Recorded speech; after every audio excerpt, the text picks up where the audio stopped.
Tapi Indonesia aneh lagi, pendukungnya sudah nerima, calonnya ngeyel, kan goblok.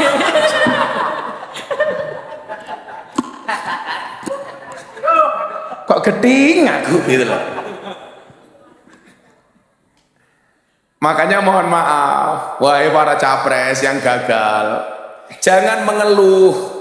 Bukan kamu satu-satunya yang sedang diuji. Bahkan faktanya semua orang sedang diuji dalam bentuk dan cara yang berbeda.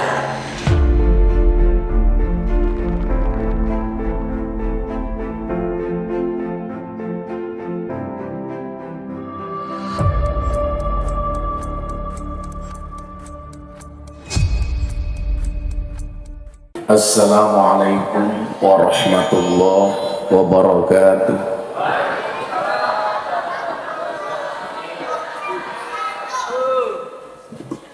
Alhamdulillahil qail Bismillahirrahmanirrahim.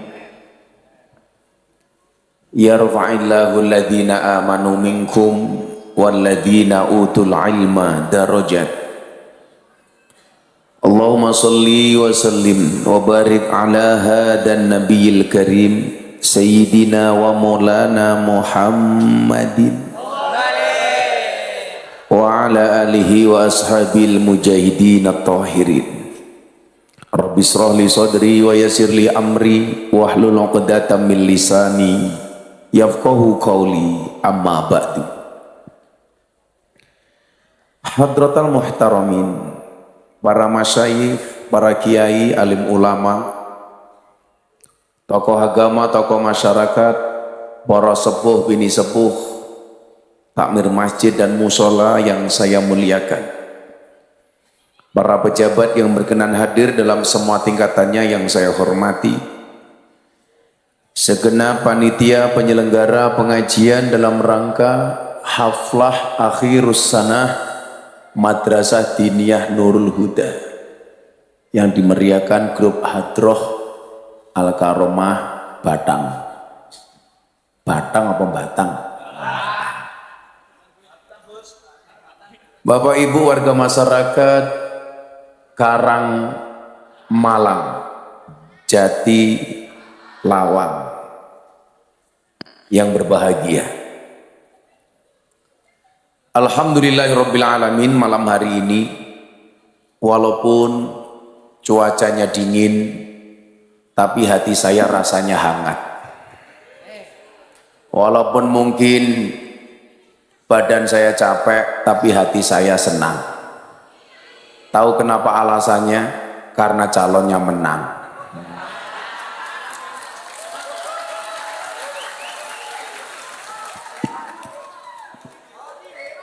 Sorry ya.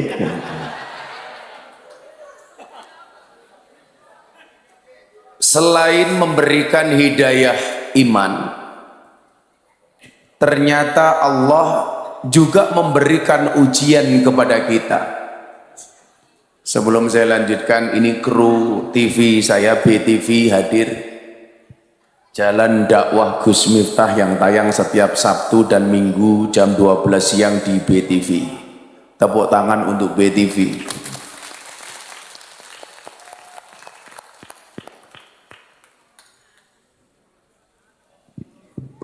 Kebetulan ini ngaji saya estafet dari Kebumen lanjut Banjarnegara, besok lanjut ke Cilacap, kemudian Jakarta.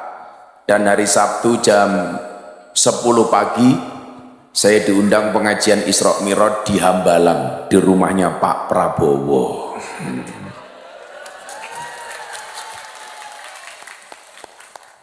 Karena kebetulan saya AKBP, aku kiainya Bapak Praroro. Ada hidayah iman, tapi di satu sisi Allah sampaikan dalam Al-Quran, iman kamu itu butuh diuji. Untuk mengujinya kamu dicarikan musuh. Musuhnya siapa? Innahu lakum aduwwum mubin. Musuh yang paling nyata adalah setan. Yang perlu saya sampaikan, tugas setan itu tidak hanya membuat kita terus berbuat salah, tapi juga membuat kita merasa paling benar. Jadi salah satu tugas setan itu siapa? Sudah kalah kok ngomong curang. Nah, itu berarti terkena godanya setan.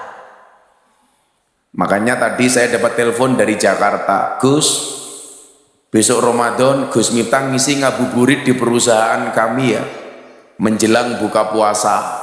Saya tanya jam berapa? Jam Ganjar plus Anies. Hah? Maksudnya apa? Jam 16:24. Jam Ganjar plus Anies 16,24%.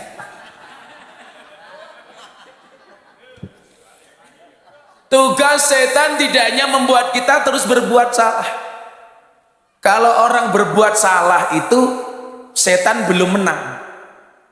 Tapi setan itu akan merasa menang manakala ketika kita merasa paling benar. Makanya kalau etika dan akhlak yang diajarkan Kanjeng Nabi itu rebutan salah, bukan rebutan benar.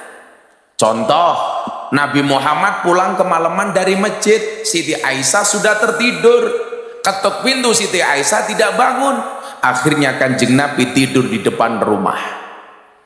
Begitu pagi hari Siti Aisyah bangun buka pintu, kaget. Kenapa? Manusia paling mulia di muka bumi tertidur di depan pintu tanpa marah. Coba bandingkan dengan bapak-bapak Jatilawang. Kowe ngapa maning ya, kaget. Ini kopi, terus ini apa? Susu gratis, programnya Pak Praroro. Ini apa maning? Oh, air putih gratis. Ini kebetulan kopi dan susunya dipisah, karena kalau dicampur membingungkan. Kopi ini ngajak melek, susu ini ngajak turu, kayak gini. Kok kamu sok sibuk sih? Mbak sudah sana. Nah, maka kemudian yang perlu kita pahami adalah merasa dirinya jelek itu jauh lebih penting dibandingkan merasa dirinya baik. Begitu bangun Siti Aisyah kaget melihat Kanjeng Nabi tertidur di depan pintu. Siti Aisyah nangis, dipegang kakinya Nabi. Ternyata Pak Bu, membangunkan suami itu pakai cara, nggak boleh langsung dikeplak. Masa sama suami, tangi itu nggak boleh, nggak boleh. Tapi pakai cara ternyata. Caranya bagaimana? Yang pertama pegang jempol kakinya, dipegang, Mas bangun. Jempol kaki dipegang belum bangun, naik ke atas dikit, pegang kakinya. Kaki dipegang belum bangun, naik ke atas dikit, pegang dengkulnya. Dengkul dipegang belum bangun, naik ke atas dikit, pegang udelnya. Langsung bangun matamu, langsung bangun. Melihat Kanjeng Nabi tertidur, Siti Aisyah nangis. Nabi, saya yang salah. Engkau pulang dari masjid, saya tertidur. Nabi ketika bangun apa jawabannya, Bu? Tidak Aisyah, bukan kamu yang salah, aku yang salah. Kenapa? Karena aku pulang dari masjid terlalu larut, terlalu malam. Coba, pulang dari masjid saja merasa bersalah. Bapak-bapak pulang dari pos ronda merasa benar. Maka saya perlu tahu sama bapak-bapak, ya ini rahasia Pak. Ini karena dingin-dingin saya sampaikan. Ini Anda semuanya saya kasih tahu karena saya anggap saudara sendiri. Tolong jangan ngomong-ngomong. Ini rahasia. Perempuan itu mampu menyembunyikan rasa cintanya selama 30 tahun. Tetapi perempuan tidak mampu menyembunyikan rasa cemburunya walaupun cuma sesaat. Rungok wit. Kasih tahu. Perempuan itu cinta, dia mampu menyembunyikannya bahkan selama 30 tahun. Ngempet dia mampu. Tetapi perempuan tidak mampu menyembunyikan rasa cemburunya walaupun cuma sesaat. Jadi kok pengajian sama suaminya lirik-lirik cewek cantik, kira-kira cemburunya langsung apa ditunda? Langsung. Matane gitu loh Pak. Makanya saya itu belajar psikologi perempuan. Psikologi perempuan itu apa nih? Bahasa Arabnya perempuan itu dengan cermin asal katanya sama. Perempuan itu bahasa Arabnya mar'atun, cermin itu bahasa Arabnya mir'atun. Kenapa? Karena perempuan itu seperti kaca. Maksudnya apa? Kalau hatinya sudah pecah tidak akan pernah kembali. Maka ingat, jangan pernah kamu buat hati istrimu terpecah. Rungokna. Makanya saya itu paling takut kalau berurusan dengan perempuan, karena perempuan itu ahli sejarah. Sekali suami punya salah, seumur hidup kelingan terus. Ciri-cirinya apa? Ciri-cirinya ibu-ibu yang jilbabnya coklat.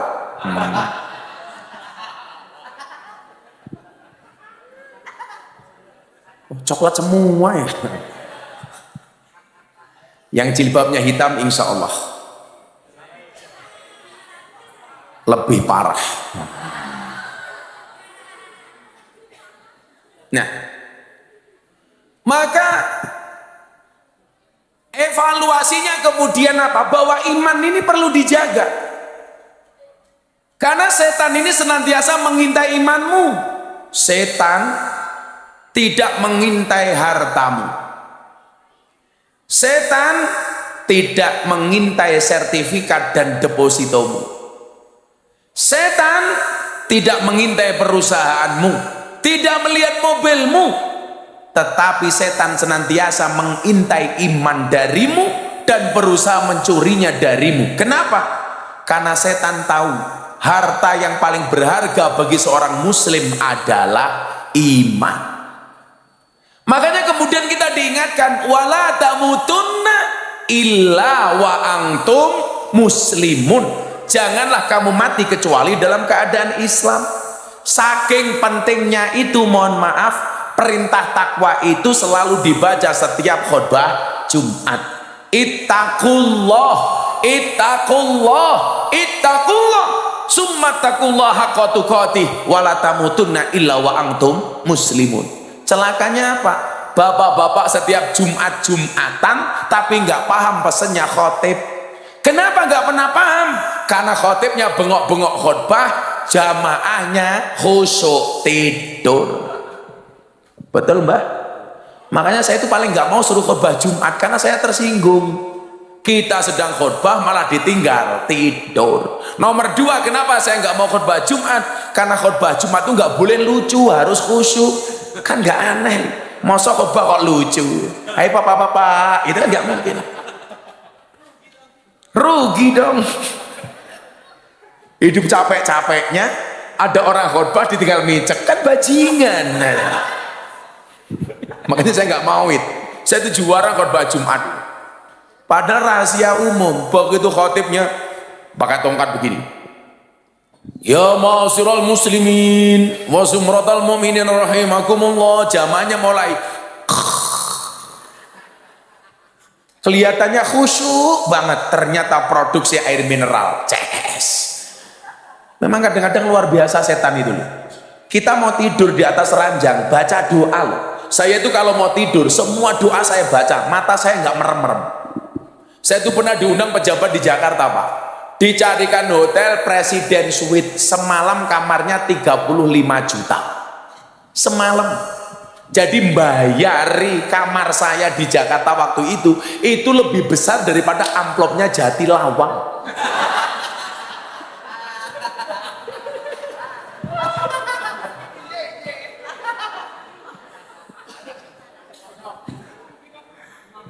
Ramasalah aman. Kiai ini suge, kiai ini siapa? Praroro. Daripada kamu kiainya Jangkara.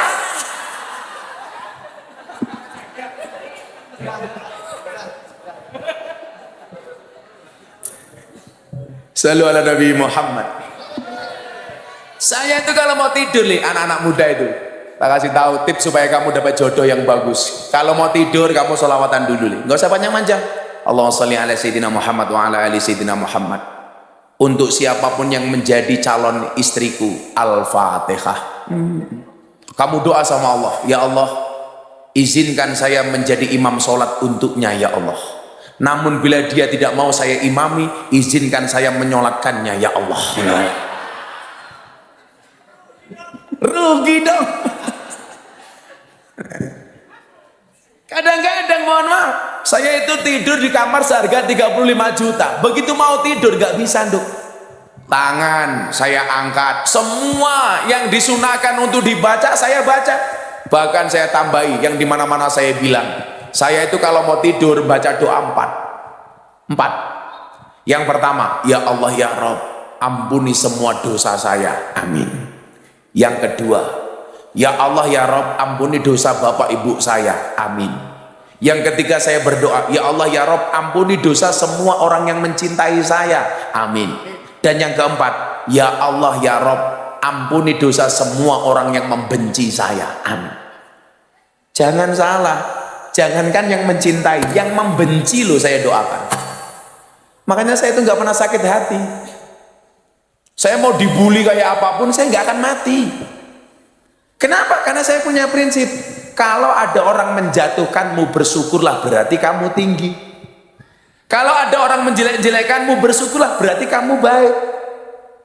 Kalau ada orang merendahkanmu, bersyukurlah, berarti kamu terhormat. Kalau kamu difitnah, bersyukurlah, berarti kamu orang baik. Tapi kok ada orang membaik-baikkan dirinya, berarti dia jelek. Makanya saya itu santai banget. Oh, dasar Miftah, Kiai Londe, hurra papa, asai. Kan asik. Aku kiainya Londe, kamu cari Londe.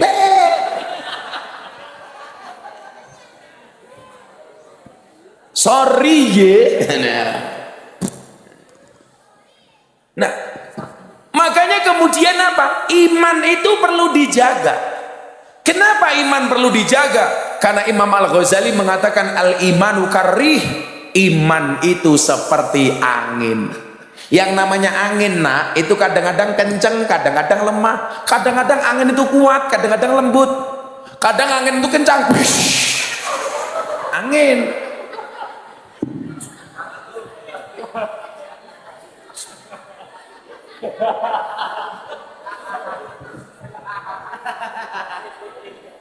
Sumpah wit kopi ini pahit. Wis pahit, sangit.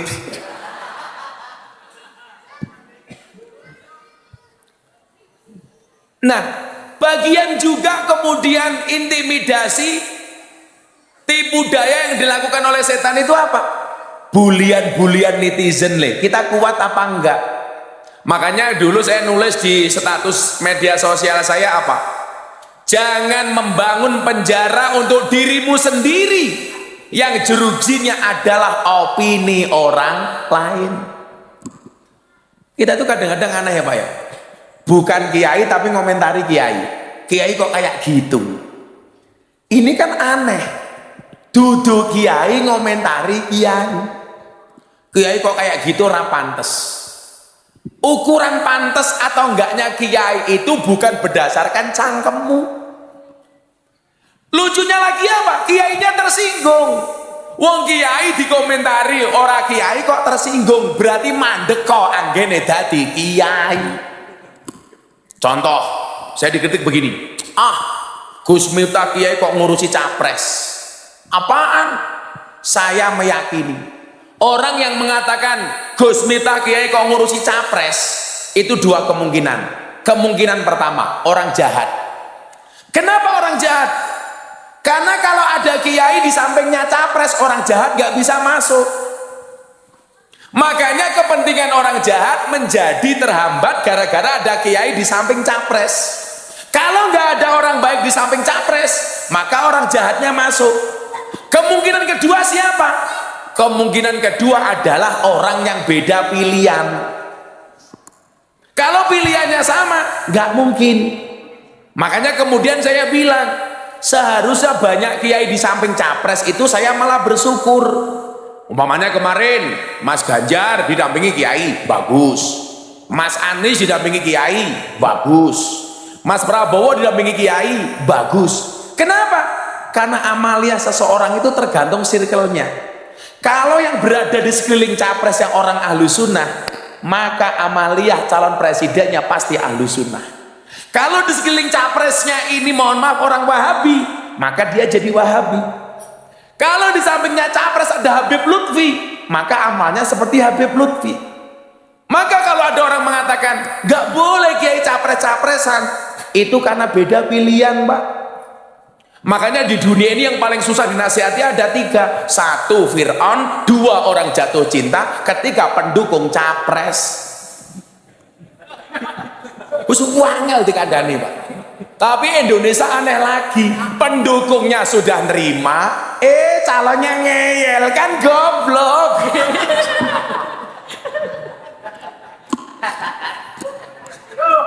Kok geding aku gitu loh. Makanya mohon maaf, wahai para capres yang gagal, jangan mengeluh. Bukan kamu satu-satunya yang sedang diuji. Bahkan faktanya semua orang sedang diuji dalam bentuk dan cara yang berbeda. Saya diuji, Pak Kapolsek diuji, Cak Iki diuji. Iki pengusaha top Wonosobo, ini juragan kayu, nganti rupanya kaya tunggak nih.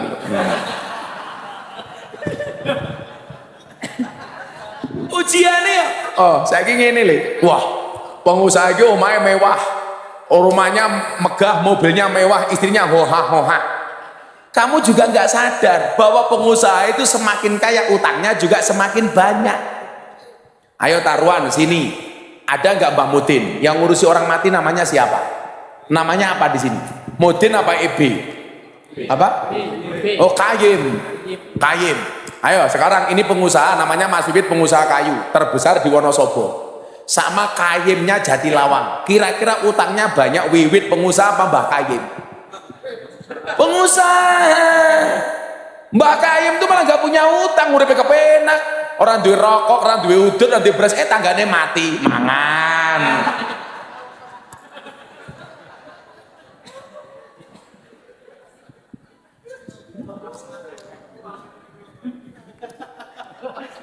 Badoknya kan tadi mau mati. Sumpah kopi ini powai cakep hujan, jalan kopi kan itu diracun boy.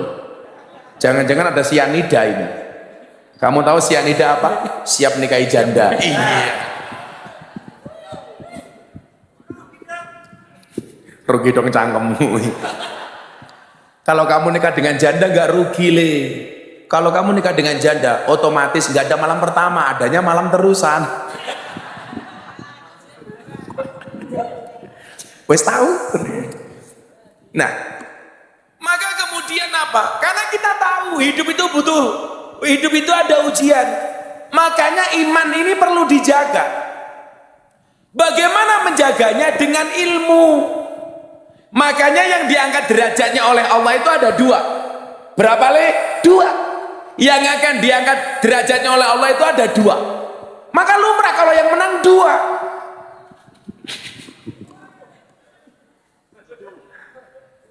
Siapa yang akan diangkat derajatnya oleh Allah? Nih, dengerin.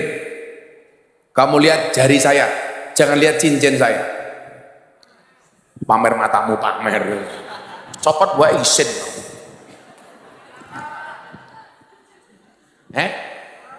Moga-moga ketinggalan. Ya digo maning. Pengajian amplopnya tipis kelakan cincin.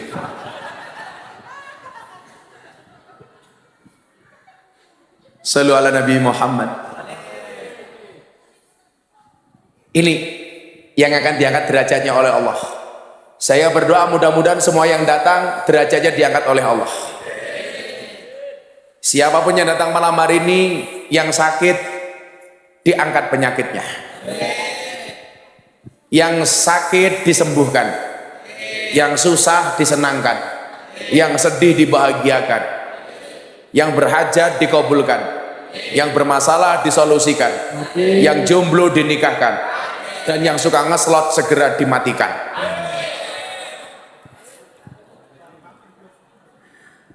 Saya kok ngeslot bae. Wis lah enggak usah ngeslot. Siapa yang akan diangkat derajatnya oleh Allah? Ini masuk ke tema kita hari ini. Haflah akhirus sanah.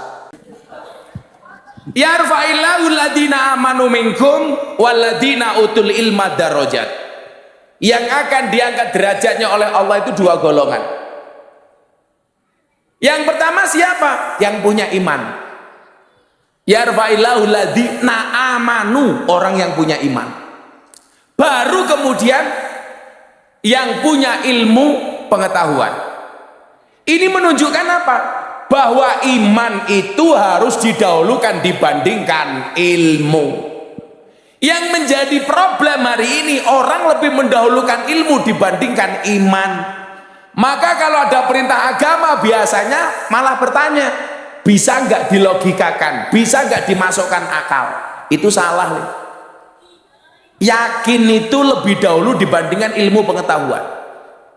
Kenapa iman didahulukan dibandingkan ilmu pengetahuan?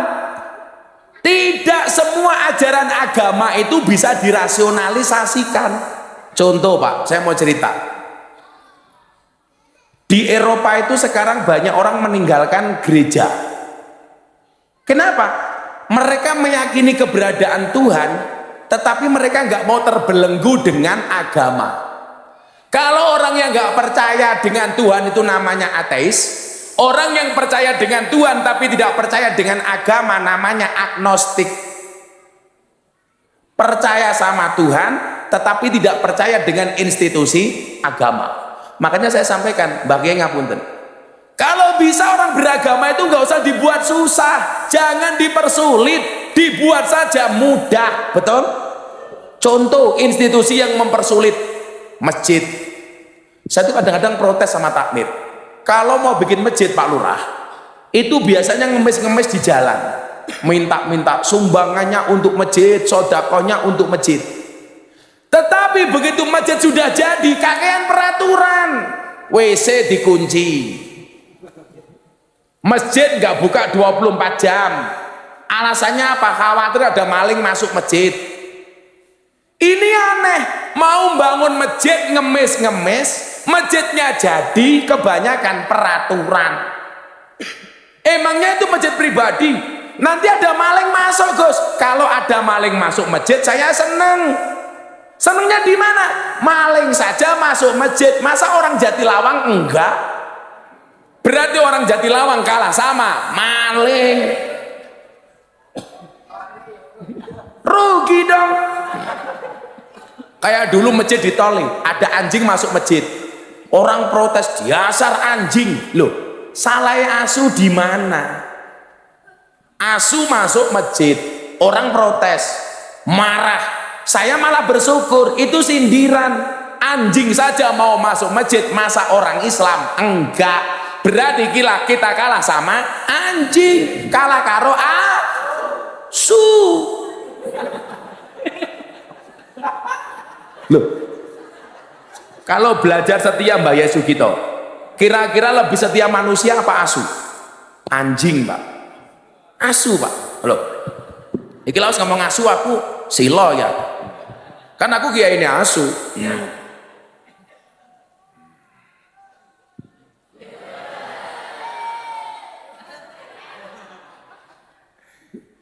Jadi begini, saya itu kadang-kadang hari ini miris. Orang yang punya ilmu tapi nggak punya iman, atau minimal nggak punya akhlak. Kita tuh kalah sama anjing. Coba belajar setia dari anjing.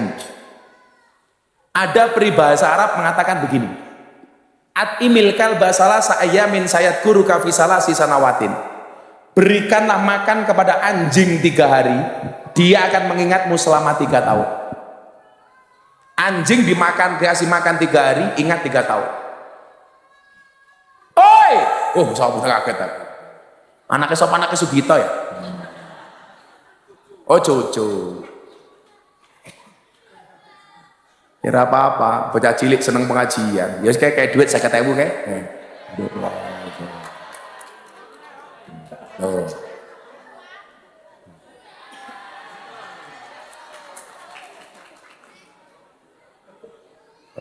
Langsung yang lain, kowe rame apa ya kae le?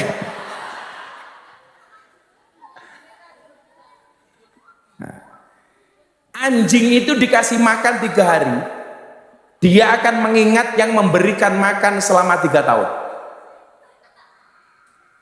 Tapi sebaliknya apa? Wat iminna salasa sanawatin sayang saka fi salasi ayamin. Berikanlah makan kepada manusia 3 tahun, maka dia akan melupakanmu selama 3 hari. Asu dikasih makan 3 hari, ingat 3 tahun. Manusia dikasih makan 3 tahun, lupa dalam waktu 3 hari. Bahkan anjing sekalipun tidak akan pernah menggigit orang yang menolongnya. Itu asu. Maka nyuwun sewu, orientasinya kemudian adalah untuk membentengi otak manusia yang liar. Iman itu harus didahulukan. Makanya yarfa'illahu ladina amanu dulu, baru wa'utul ilma darajat. Ilmu ini harus didasari dengan iman, Kak. Makanya Habib Lutfi itu mengatakan begini, Le, aku meh takon, nopo bah?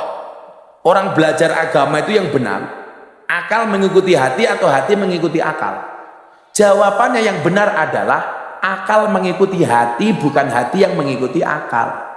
Itu yang kemudian teori saya muncul waktu itu, yang saya mengatakan cinta itu dari mata turun ke hati atau dari hati naik ke mata. Yang benar itu dari hati naik ke mata, bukan dari mata turun ke hati.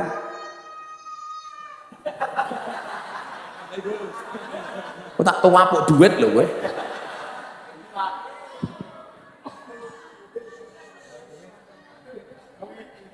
Ya wes, sing bengok-bengok, gue mau 50.000, sing bengok-bengok, sing bengok-bengok yang kecil yang hitam itu tuh. Gantian, kamu 50.000 sini kamu. Gue bengok kabeh tak kuapuk.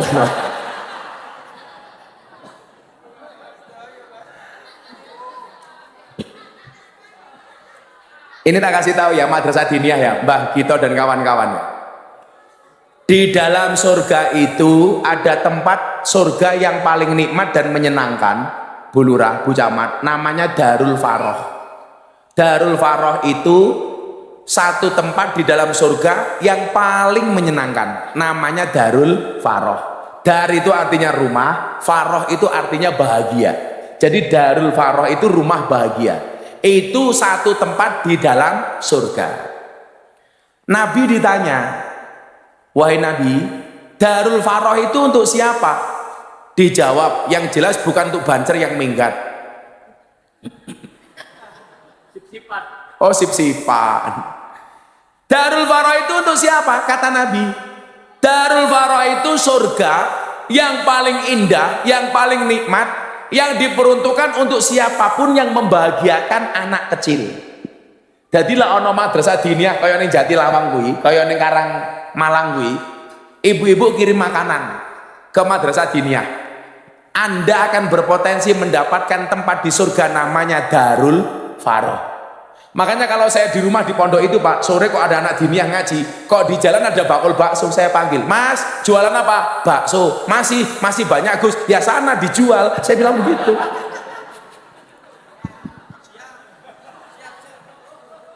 Bakulnya bakso jawab, siap. Saya beli baksonya, saya kasih ke anak-anak. Makanya sebenarnya anak-anak rame di masjid itu bagi kita jangan pernah dimarahi, dibina, jangan diusir. Kadang-kadang kan orang tua egois, traweh awal-awal Ramadan masjidnya penuh, akhirnya anak kecil dilarang ke masjid, suruh traweh di rumah saja, khawatir anak kecil rame bengok-bengok mengganggu khusyuknya orang tua. Orang tua, kamu tak kasih tahu, kalau orang tua punya prinsip ramenya anak ganggu khusyuknya orang tua, anak juga punya prinsip khusyuknya orang tua ganggu ramenya anak. Loh, langsung bengok-bengok bocah cilik kayak kiye. Yo ora apa-apa, jajal cangkeme Sugito.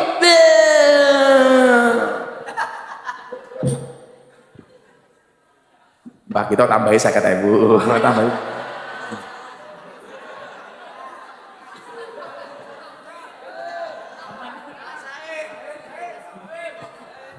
Kan aku butuh mengamankan diri. Jadi di dunia ini yang gak boleh dilawan itu cuma 3. 1 orang punya kuasa, 2 orang punya harta, atau yang ketiga orang gila. Nah ini. Jadi kalau kamu gak mau dilawan, jadilah orang yang berkuasa, berharta atau orang gila. Edano. Milane lagu wong edan kuwi bebas. Wong edan kuwi bebas. Wong edan kuwi bebas. Pengen bebas dadi mbah kita dadi wong edan.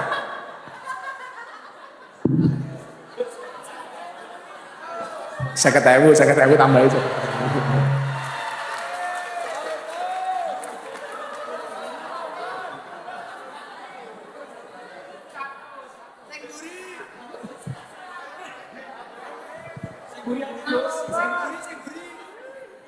Yang buri banyak. Aku sukanya sama Mbak Gito. Sallu ala Nabi Muhammad. Jadi ilmu itu harus dilandasi dengan iman. Nah, dikatakan ad-dinu huwal aqlu, la dina liman la aklal. Agama itu akal. Lah, akal ini harus dibatasi dengan iman. Makanya kenapa orang yang ngaji, yang belajar itu seharusnya apa? Tidak mempertanyakan tentang zatnya Allah, tapi justru dengan ngajinya dia bisa melihat keakbaran Allah. Yang menjadi soal itu apa? Ketika dia ngaji, semakin dia ngaji merasa semakin pinter. Itu salah. Hakikatnya semakin kita ngaji merasa semakin bodoh, bukan semakin pinter. Kan salahnya yang kono. Makanya kemudian merasa ngaji mempertanyakan, kenapa kok seperti itu? Contoh, Isra Mi'raj itu mustahil. Kenapa? Masa Nabi kok sampai jalan ke langit ke-7? Agama itu aneh. Contohnya apa? Masa Nabi Ibrahim dibakar tidak mempan? Kenapa mereka mempertanyakan itu? Karena cukup menggunakan akal, tidak menggunakan hati. Makanya ya pendukung-pendukung capres tak kandhani le. Cintailah calon presidenmu dengan sepenuh hati, bukan dengan sepenuh jiwa. Sehingga kalau calon presidenmu tidak jadi, kamu cukup sakit hati, tidak sampai sakit jiwa. Masuk.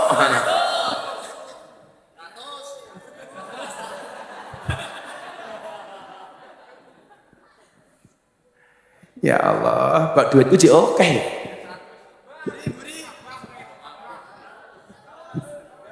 Sorry ya Mbah, aku sumuk.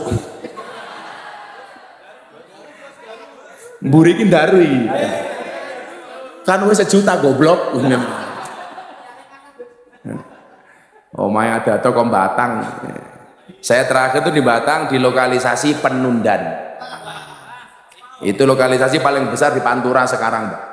Ada kemarin saya bagi mukena di sana 280 mukena sebelum Ramadan. Akhirnya mereka Ramadan terawih menggunakan mukena dari Gus Miftah. Selesai terawih kerja lagi. Saya tanya laku nggak Mbak? Alhamdulillah Bah laris. Kok bisa? Iya berkahnya Abah. Mantan.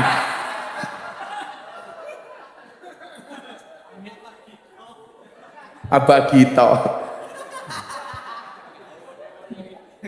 Ya Allah. Ya nyanyi selawatan iki ya sing ditinggal Rabi versi selawatnya Gus Miftah ya. Menghibur Mbah Gito ditinggal Rabi karo Bu Lurah ya. Bu Lurah tak kayak jimat 100.000 mineral korupsi, jimat Bu Lurah, jimat Bu Lurah disimpan. Jimat.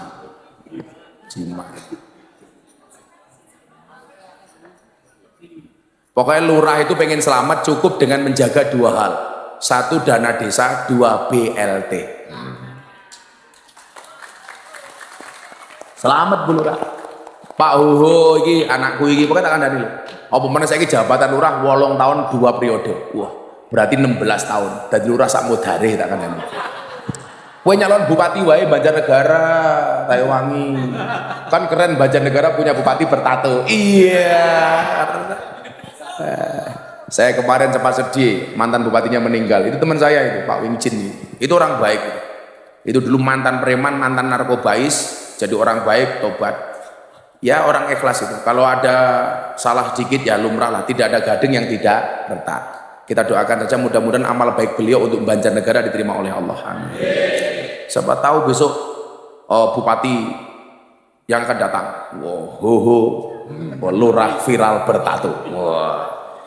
Kita kandani yuk, Allah itu merahasiakan masa depan agar kita berprasangka baik, berencana yang baik, berusaha yang terbaik, serta bersyukur dan bersabar. Kan gak ada yang tahu. Sekarang jadi Bu Lurah, besok jadi Bu Gito, kan bisa.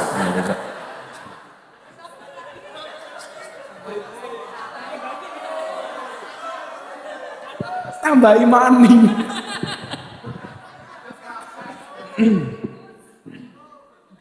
Sabar Mbah Gito, ini adalah ujian. Kita doakan Mbah Gito masuk surga pertama kali, insyaallah. Berangkat sebelum sholat subuh, amin.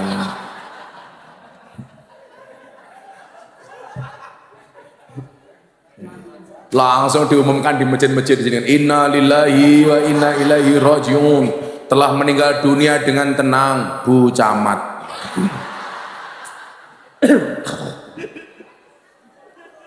Bu Camat jimat 1.000. Jimat.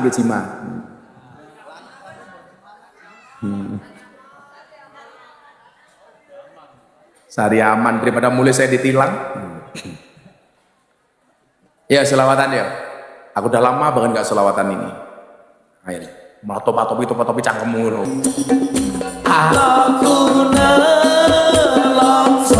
Terakhir selawat sing Banten. Ya Rabbi bil Mustafa balligh maqasidana waghfir lana ma madha ya wasi'al karami huwal habibul ladzi turja syafa'atuhu li kulli hawlin minal ahwali. Sekali lagi hadrohnya berhenti, jamaah sing Banten bareng-bareng. Ya Rabbi bil Mustafa balligh maqasidana waghfir lana ma madha ya wasi'al huwal habibul ladzi turja syafa'atuhu li kulli hawlin minal ahwali muqtahibi. Sallu ala Nabi Muhammad. Rasa nangis bergowong wedok. Tak kandani. Lelaki yang menangis karenamu mungkin dia mencintaimu. Tetapi lelaki yang menangis karena dosa, dia adalah imam yang baik untukmu. Siapakah dia? Mbah Gito. Hudan. Tadi peraturan dari panitia pengajian hudan bubar. Jadi begitu peraturannya. Jatilawang madinya santrinya berapa? Masa? Berapa? Keren banget sampai 500. Berapa? 85. Ya, tak traktir besok sore beli bakso. 85 ya 1 juta cukup lah, itu bakso. Santrinya ini, yaudah 1.500.000.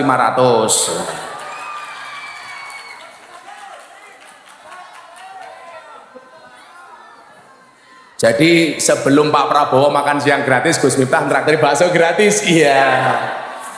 Ya ini Prabowo dilawan.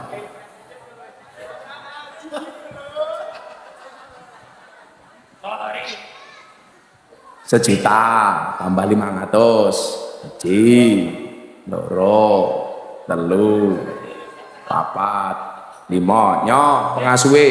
Besok anak-anak dinia semuanya ditraktir bakso. Nah, siapa pengasuhnya? Gitu bakso anak-anak ya.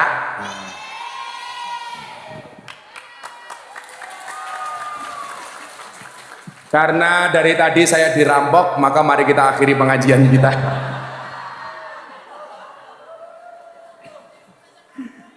Ya Allah.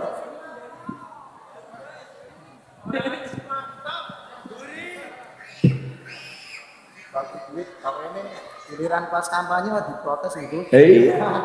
Jadi jarene Pak Ho dadi kiai iki repot. Dadi kiai kere ra dikatekke. Kiai sugih dirasani kan danjo. Serapa apa. Sorry ye. Woi, cah nom-nom kayak kudanan ra apa? Sing cah kono ki sing kudanan tetep kayak bakso 200.000 nya kae. Oh, cah nom-nom kalau film pengajian seneng aku. Sana itu tuku bakso cah kono kuwi.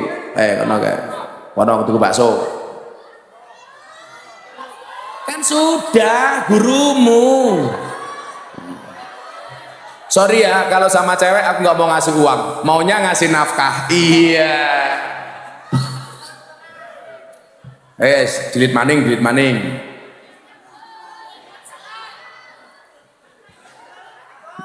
Sallu ala Nabi Muhammad. Maka karena pentingnya ilmu dan iman itulah perlu kiranya madrasah diniyah ini diperhatikan. Mas Iwit, sesuk yayasannya dhewe kuwi sepok gawe kuwi. Programnya salah satunya adalah ngopeni madrasah diniyah. Umpamane gak duwe Quran tukoke Quran. Mau Ramadan butuh sarung umpamane goleke sarung. Saya punya yayasan sama Mas Wiwit ini. Mas Wiwit ini sudah ikrar separuh harta kekayaannya untuk disumbangkan ke yayasan. Jadi saya pengen besok bondone manfaat Wit. Jadi gitu aja, nggak usah aneh-aneh lah. Oh, kono bangun masjid butuh kubah umpamane, sumbang kubah. Mila, saya itu kok pengen kaya, tambah kaya itu bukan untuk saya nikmati sendiri Bu Lurah, supaya semakin banyak berbagi. Kok Gus Miftah bagi-bagi uang? Iya, kalau bagi-bagi uang itu aku, kalau bagi-bagi masalah itu suamimu. Iya. Siapa? Ya Sugito.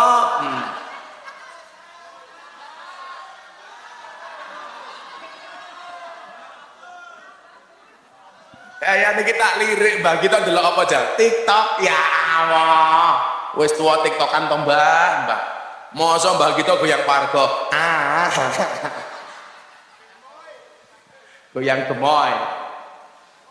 Nah, revitalisasi madrasah diniyah.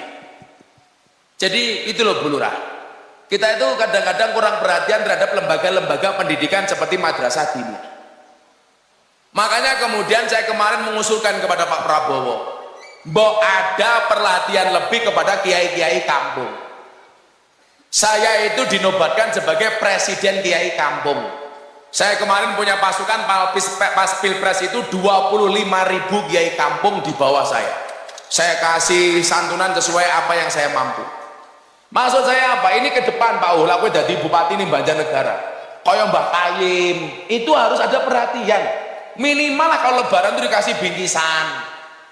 Itu kan orang paling ikhlas sedunia ya, Mbak Kayem itu. Jam berapapun ada orang mati, langsung dibungkus. Nggak mungkin jam 2 malam ada mbak ada orang mati, besok siang baik, orang mungkin. Tapi kita itu selalu menghina Mbak Kayem. Coba buktinya apa? Mbak Gito, kalau gue mantu polisi, senengnya orang umum. Mantunya siapa? Polisi. Mantunya siapa? Tentara. Mantunya siapa? Camat. Begitu takoni mantunya siapa? Kayem. Padahal polisi mati yang bungkus siapa? Kayem. Tentara mati yang bungkus siapa? Kayem. Bu camat mati yang bungkus siapa? Kayem. Bu lurah mati yang bungkus siapa? Kayem. Kayem mati bungkus cewek.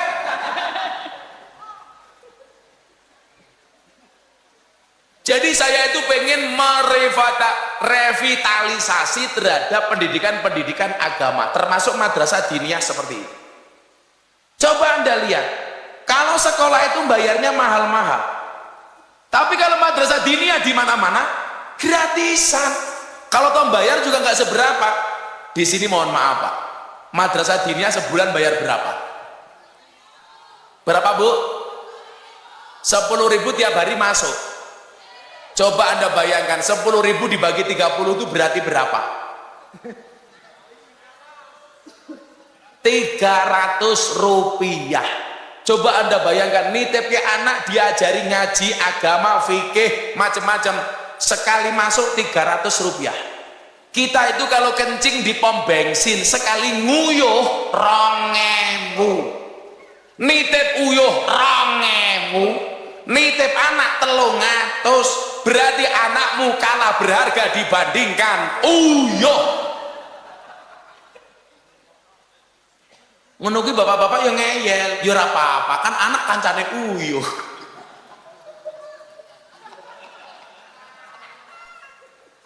Saya kemarin malu Bang Gito, kencing di hotel di Jakarta, ternyata saya salah masuk toilet perempuan, tapi nggak ada orang. Begitu saya selesai kencing, saya keluar, ada ibu-ibu masuk, Anda salah, ini untuk perempuan, kenapa Anda masuk? Langsung saya jawab, ibu jangan salah, ini juga untuk perempuan, aku yang ngomong.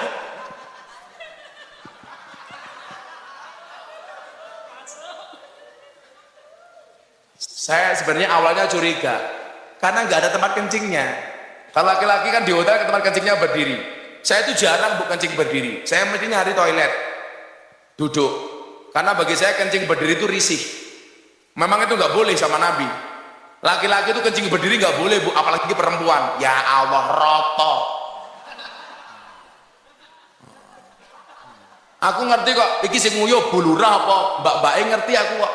Ora perlu ndelok wonge, suarane wis beda. Lah mbak-mbak yo yes sing ngono, lah bulurah yo piyoh. Kan wis tua. Ora apa-apa, 100 maning.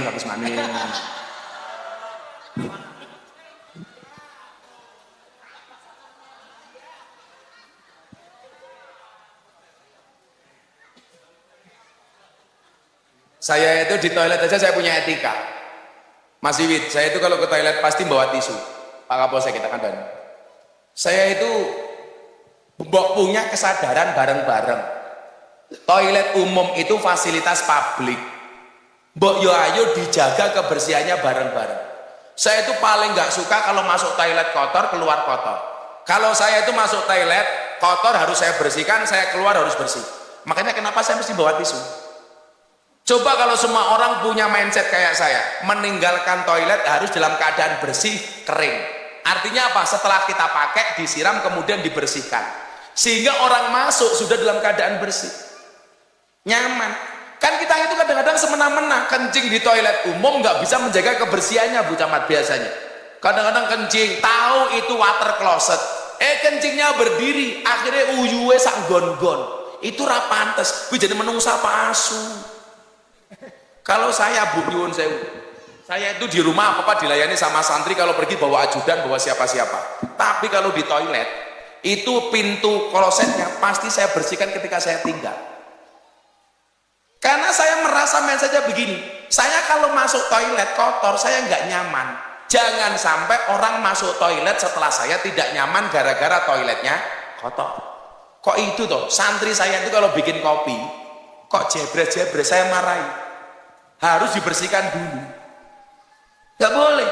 Itu harus dimulai dari hal kecil. Makanya saya itu selalu kerok kumis. Karena saya itu gak seneng kalau kumis tercerongot kayak Mbak Gito. Aku zizi gitu.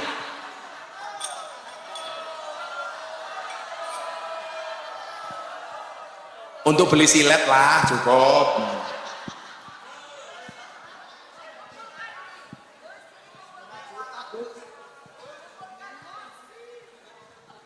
Malah karo Mbak Gito duitnya ditumpuk kayak orang main.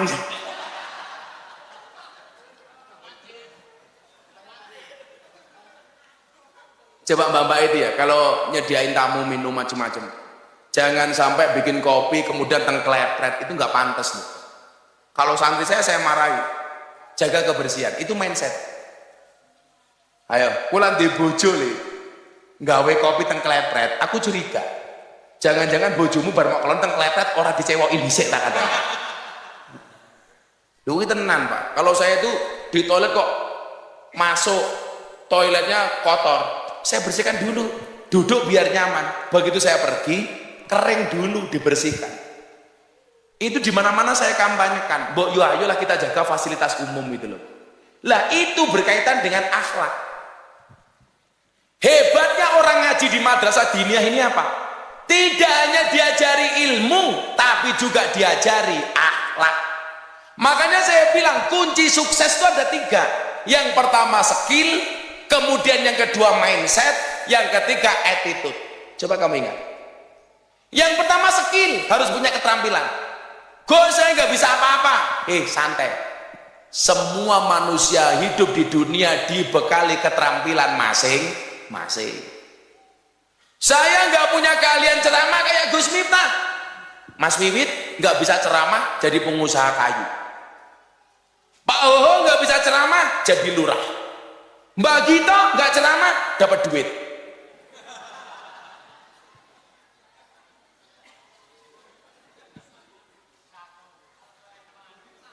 Masa tambahin maning? Ya inyong bangkrut ya. Itu yang bawa gambarnya Gus Miftah tadi siapa? Kamu. Yang 1.000 dibagi orang kanca-kancane gitu ku permen. Dibagi sama teman-temannya itu. Ditraktir temennya ya. Dibelikan apa Pak? Telek goreng kayak apa? Pokoknya maksud saya adalah ayo Anda yang menitipkan anaknya di pondok pesantren, di madrasah diniyah, nggak usah insecure. Gus Miftah ini produk madrasah diniyah. Bisa melahirkan orang seperti Gus Miftah yang menjadi langganan pengajian di Istana Negara. Biasa diundang sama pejabat. Bahkan saya diminta jadi menteri, walaupun saya menolak. Saya nggak mau jadi menteri Bu Camat. Saya cukup menjadi kiai desa saja. Gus mau jadi menteri agama? Enggak. Lagian saya merasa nggak pantas. Masuk menteri agama kok gondrong? Kan nggak pantas. Masuk menteri agama kok soboneng penundan? Kan nggak pantas. Mendingan kayak gini saja. Lagian kalau saya jadi menteri agama yang seneng orang Banjarnegara, pengajian gratis toh. Masa Pak Menteri amplopan nggak pantas? Rugi dong ya bener. Makanya santri gak usah khawatir. Santri kalah rupo menang dupo, kalah pangkat menang tirakat, kalah duit menang wirid, kalah kabeh ngaji meneh. Wah, ngono santri kok. Ya Mbak ya. Wong cangkeme nyong dewek satu siapa? Wong sing ngomong cangkeme dewek 100. Dan orang-orang yang berada di madrasah diniyah ini biasanya cara beragamanya menyenangkan. Karena madrasah diniyah itu rata-rata dikelola oleh orang ahlu sunnah wal jamaah. Makanya biasanya santrinya santri yang menyenangkan. Maka saya bilang kesenangan bisa dibeli, tapi orang menyenangkan susah dicari. Ya, siapa? Aku. Lah kaya Mbak Gito gimana? Oke, kancane. Wes, Mbak Gito 5 juta tulisannya tok.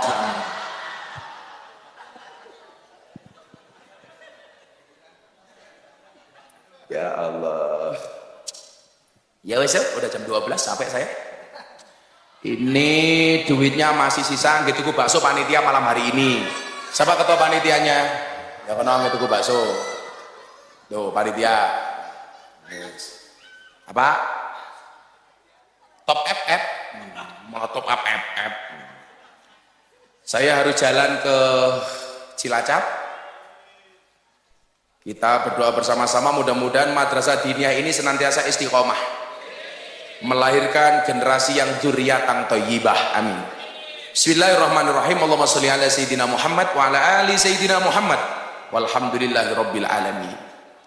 Allahumma ja'alna wa auladana wa talamidana ya Allah min ahlil ilmi wa ahlil Qur'an, min ahli dzikri war riyadah, min ahli ibadati wa ahlil khair, wa la taj'alna wa iyyahum min ahli syarri wad dhair, innaka ala kulli syai'in qadir, walhamdulillahi rabbil alamin. Sedaya panitia matur nuwun. Assalamualaikum warahmatullahi wabarakatuh.